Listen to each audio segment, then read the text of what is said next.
So, Sean Dix, how did it start? I mean, where is that origin of Sean? Well, I mean, I'm from Kansas City, so you could say the center of the universe, or you could say the middle of nowhere. Right. It's exactly in the center of the United States. But I was lucky to have a dad who was in the Peace Corps. So when I was 10, we moved from a very snowy Kansas City to Fiji, of all places, a real paradise. And from Fiji, we lived also in Micronesia on a little island called Saipan, and then the Philippines.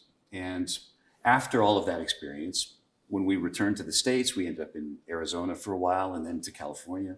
And what all of this living abroad brought to me was, first of all, a kind of a fearlessness, a willingness to be open and experience new things. But also it gave me the eyes of an outsider.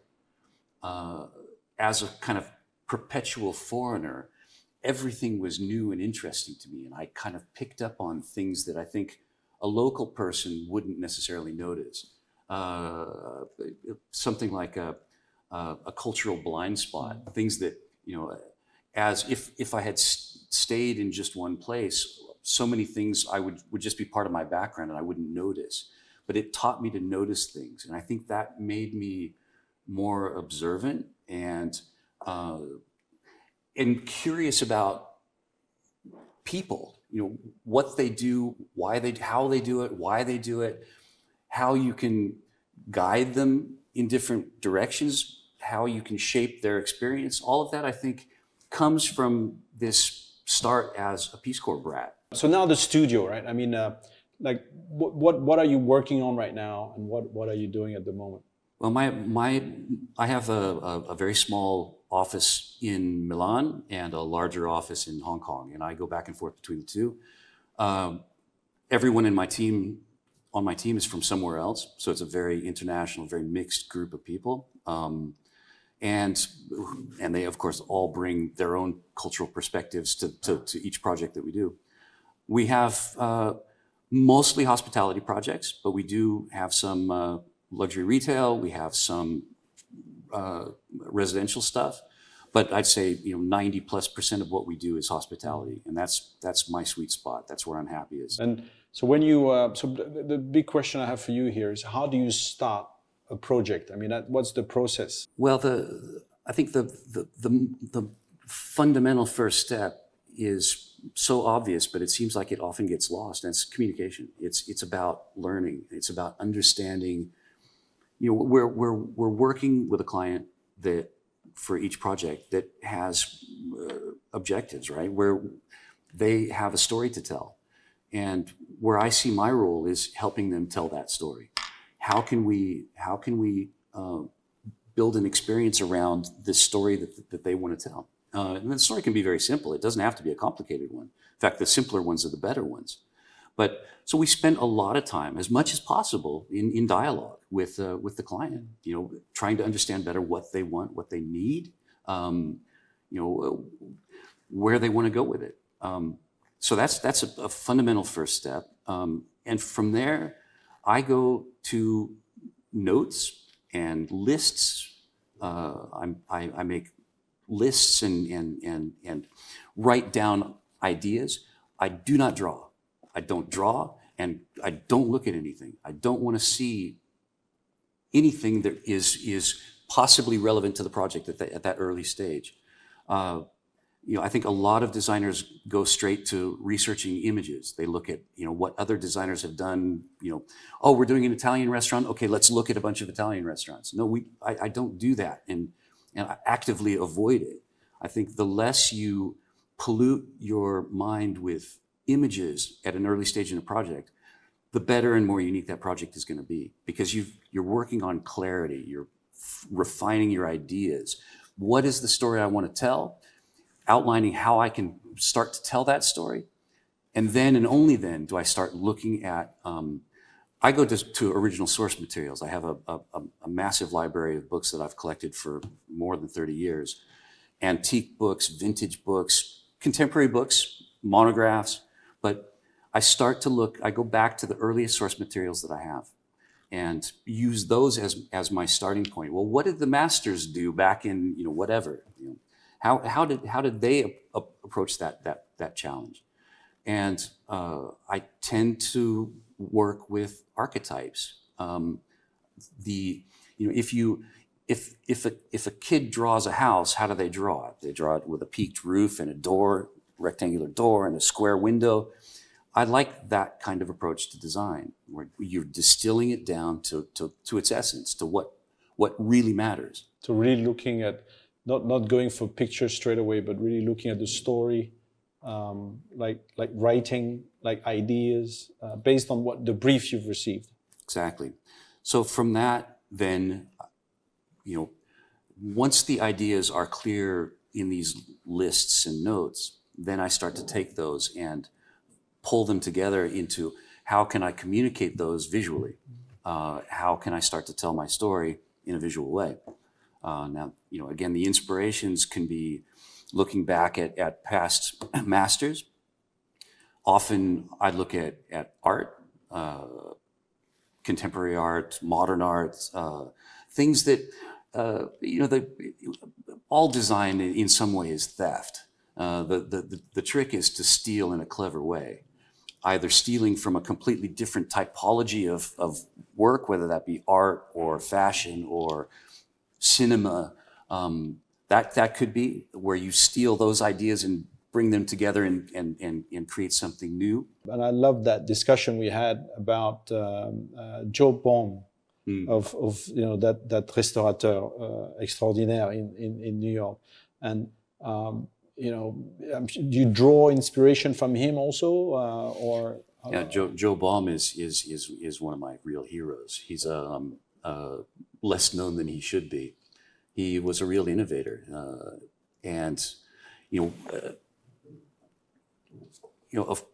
he was leading a very big restaurant group that was actually very corporate. They their core business was restaurant kiosks in airports, for example. Not exactly fine dining, but he had this idea of creating this fine dining restaurant in Newark. The Newark airport, they really wanted the commission to do all of the restaurants inside the airport, and the Newark airport authorities wouldn't give them that commission unless they agreed to do a fine dining restaurant. So Joe Baum had this idea to do this destination restaurant at the Newark airport, of all places, a place that no one would ever go to on purpose unless they were flying in or out. And his restaurant was so successful, it was such an amazing experience that people would drive in from New York just to have dinner at the restaurant and then go home, not even flying somewhere. His idea fundamentally was to create this sort of overwhelming, all-encompassing, total experience where you went in and you were in another world. It was all about opulence. It was all about flamboyance. It was about tableside service with flaming bananas and waiters that were exaggerated. And if you ordered the snow crab claws, any restaurant in the world would give you both of the claws from a snow crab. Well, he would bring you 3. The oysters that they served, I remember, were called something like cut with a knife oysters or something, because they were so big that you couldn't eat one oyster. You had to cut it in half to eat it. Everything about the experience was theatrical and a lot of fun. And of course, the food matters. But I think what's the most important thing, even beyond the food, is the global experience of it. Is this a kind of place where you forget your life outside? And that for me is I mean, okay, the Newarker was probably more exaggerated than we would want today. It would be looked at as being kind of kitsch. But I think the fundamental logic of everything in the Newarker can be applied today 100%. And that is what creates a really successful restaurant, where all of the pieces fit together. All of the pieces are put together to tell a story. And when you walk out, I want you to feel like you're a little kid that just came out of a pirate movie and you feel like a pirate. That's what I want you to feel like when you come out of one of these places, where some of that excitement has rubbed off on you and you take it away with you when you leave. If there's one, one project that you're super proud of, which one would it be? It's hard to name a specific one. I think Are you being diplomatic, or also being diplomatic. I think one of the older projects that I've done that is still just utterly unchanged, I think, in every sense, is Yardbird. It's the brief for that project was design a Japanese restaurant. It's a yakitori restaurant, but design a Japanese restaurant for cool kids in Japan, which changes everything, right? Right. You don't need all of those signifiers, those kind of cliches of what a Japanese restaurant is supposed to be. You start, because there are a few kids cooler than Tokyo kids. So this place needs to be kind of cool. And I thought it needs to be pretty understated as well, because it's very much about the vibe. That restaurant is 80% vibe. You walk in there and it's the coolest people in the world go there. And some of their coolness, it feels like it rubs off on you. So you're just a little bit cooler when you're in. It feels like that, yeah. Yeah, it feels like that. The sound too, yeah. Do you think someone is born creative or someone can become creative? I think that being creative is really not all that difficult. I think being creative is really just a combination of curiosity and work. I think if you've got curiosity and you don't have a fear of working, the creativity comes. It's part of that package. Now, I don't know if people are born eager to work or curious. Yeah. I think people are born curious. I think people are born eager to work. I think kids like making things. Yeah. They like discovering things. I think we lose a lot of that as we get older. There's so much of the world is about passive consumption of things rather than creating things.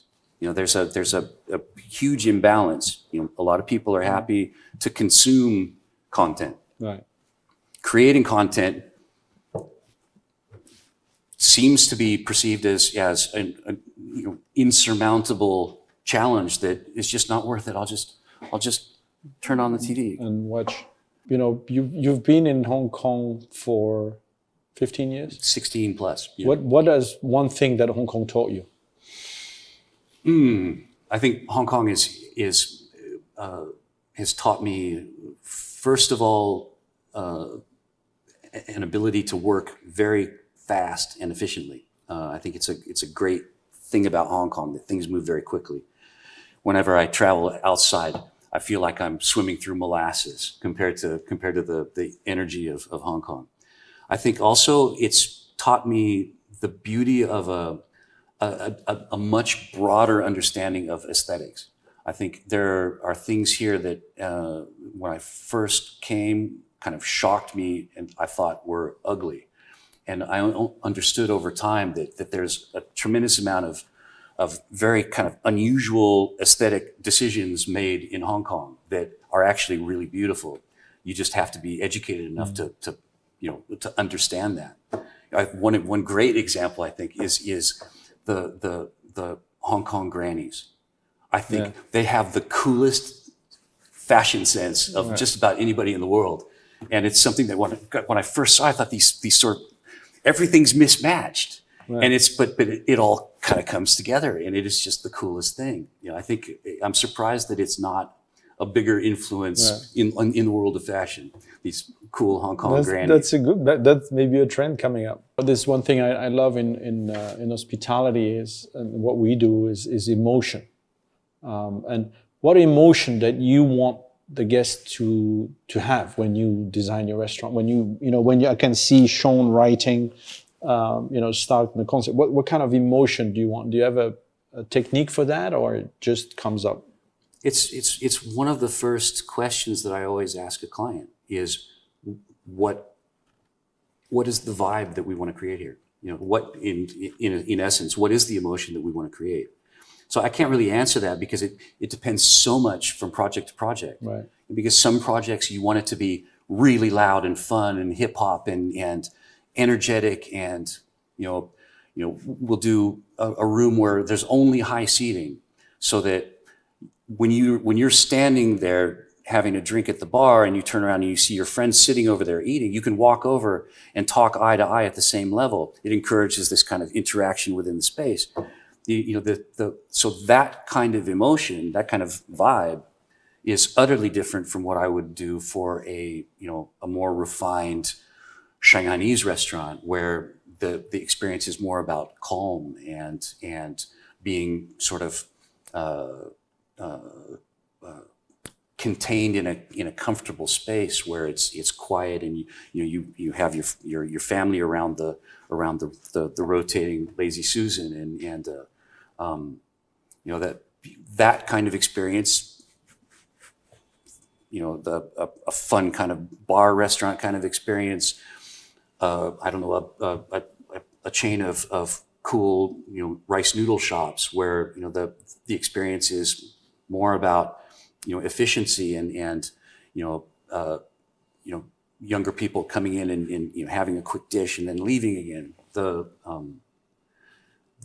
The emotion is part of that full package, and I think it changes depending on the brief, on what the client needs to do to create the experience for the guest. Right.